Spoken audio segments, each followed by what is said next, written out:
Yeah, yeah.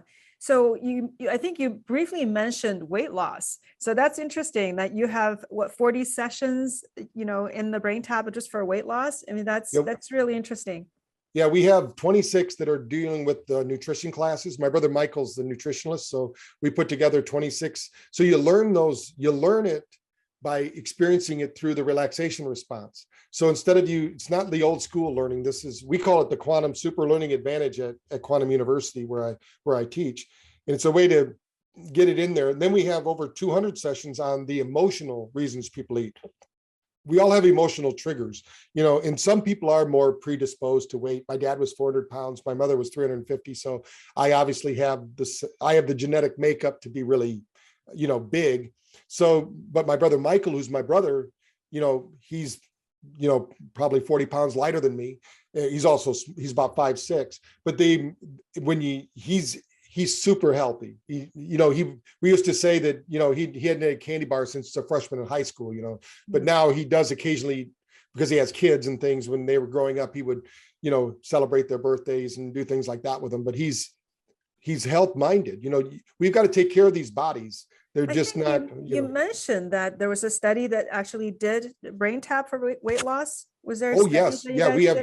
We have several studies that do that. We have two that are being published right now. One is from Kim White out of California as well. She lives pretty close to where you're at there in LA. What we do is we show how any weight loss program can be enhanced with BrainTap. We did do one study with a group of chiropractors where we didn't have a meal plan, anything. We didn't tell them anything. We just said, listen to this once a week. We're going to weigh you and see what happens. They didn't even know they're on a weight loss program. And the average weight loss was just under a pound a week. And that has to do with stress.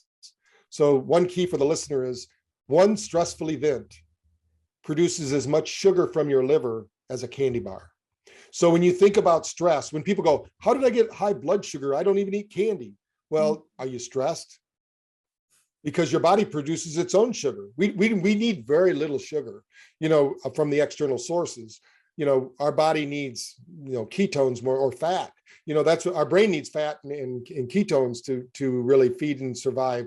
It doesn't need Pringles or a Milky Way bar or something like that. Yeah, well, that's sobering to know how much stress can increase your blood sugar. I guess you don't need the dessert. You just need to be a little stressed. Turn on the news and you just ate a candy bar. Turn on the news. Yeah, that's scary. Yeah, this is so fascinating. I'm really excited. I've been introducing this to our patients and seeing, all kinds of benefits and how I have a lot of high strung patients who are really into anti-aging, really want to live forever. So, but a lot of these people are, on the highly stressed side because they're so I guess ambitious, right? Ambitions partially what's driving them to want to live forever. Right. So definitely tuning up their brain is really crucial, in this journey to help them live long. The one nice thing is that in the ancient traditions, the tribes, they kept the wisdom with the elders. So that tells us our brain is designed to live into old age and function. So we just have to, look at 21st century man and see what we did wrong, which we know is mostly our foods, right? Our food is terrible. Our sitting on our butts terrible, things like that. They say sitting is the new smoking, so we need to get our nervous system moving again, and we'll have highly functioning. We did a study with centurions, just a couple case studies though, but we're adding those up as we get more centurion that we can work with, and their brain did improve.